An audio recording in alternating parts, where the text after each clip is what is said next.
పిల్లలు ఆడుకుంటే ఇబ్బందిగా ఉన్నా సరే మాకు అందజేయండి.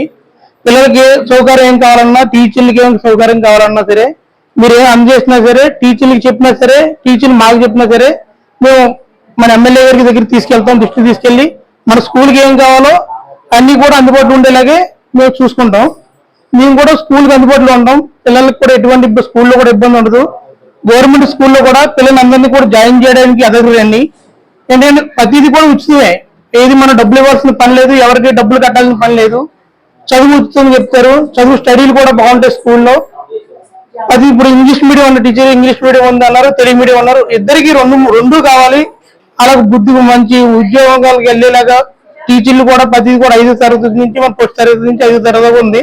ఇవన్నీ కూడా మన అందుబాటులో ఉండేలాగే ప్రతిదీ కూడా చూసుకోవడం. టీచర్ మొన్న స్కూల్ గ్రౌండ్ బాగాలేదని కూడా చెప్పన్నారు. అది కూడా ఎమ్మెల్యే గారి దృష్టి తీసుకెళ్లి డ్రైనేజ్ అవసరం, పిల్లలు బయట తిరుగుతున్నప్పుడు వర్షాకాలంకి డ్రైన్ నిండిపోతుంది, బయట పిల్లలు ఇబ్బంది పడుతున్నారని కూడా చెప్పారు. ఇది కూడా ఇవన్నీ కూడా ఎమ్మెల్యే గారి దృష్టి తీసుకెళ్తాం. తీసుకెళ్లి స్కూల్ కి సౌకర్యాలు ఏం కావాలో ప్రతిదీ కూడా మేము అందజేద్దాం. అందేసి టీచర్గా అందుబాటులో ఉంటాం. మా వాళ్ళు ఎటువంటి కూడా ప్రతిదీ కూడా అందుబాటులో ఉంటాం. ఇబ్బంది ఏమి ఉండదు. టీచర్ ఎప్పుడు ఫోన్ చేస్తే, ఏ అవసరం వచ్చి ఫోన్ చేస్తే మేము అందుబాటులో ఉంటాం. టీచర్కి ఏ భోజన సౌకర్యాలు కానీ ఏమనుకున్నా బాగాలేదన్నా సరే మాకు అందజేయండి మేడం. ఎన్ని పై అధికారులు మేము చెప్తాం. పిల్లలకి ఆరోగ్యానికి ఎటువంటి ఇబ్బంది జరగకూడదు. మనకు కూడా స్కూల్కి కూడా ఎటువంటి ఇబ్బంది రాకూడదు.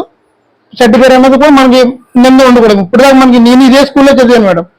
అప్పుడు శివకుమార్ గారు టీచర్ గారు ఉండేవారు, మాకు ప్రిన్సిపల్ ఆవిడ ఆంధ్రలో ఇదే స్కూల్లో చదివాం. అప్పుడు ఈ స్కూల్ ఇంకా అప్పుడు ఆ 2 రూములు ఉండేవి. ఈ 2 రూమ్ మళ్ళీ యాడ్ చేశారు. అప్పుడు పెట్టి ప్రతి స్టూడెంట్ కూడా ఓపెన్ మట్టికి అంటే 10th క్లాస్ వరకు ఉచితంగా చెప్పించి చేస్తున్నారు. దీనికి ప్రతిదీ కూడా మీరు పైసా ఏం పెట్టుకోకర్లా. పుస్తకాల నుంచి వాళ్ళ తిండి దగ్గర నుంచి మొత్తం అన్ని కూడా గవర్నమెంటే చూస్తుంది.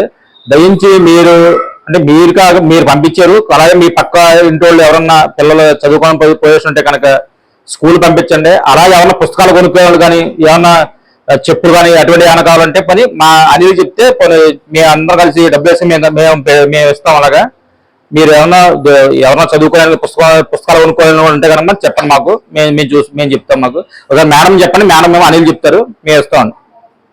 నమస్తే.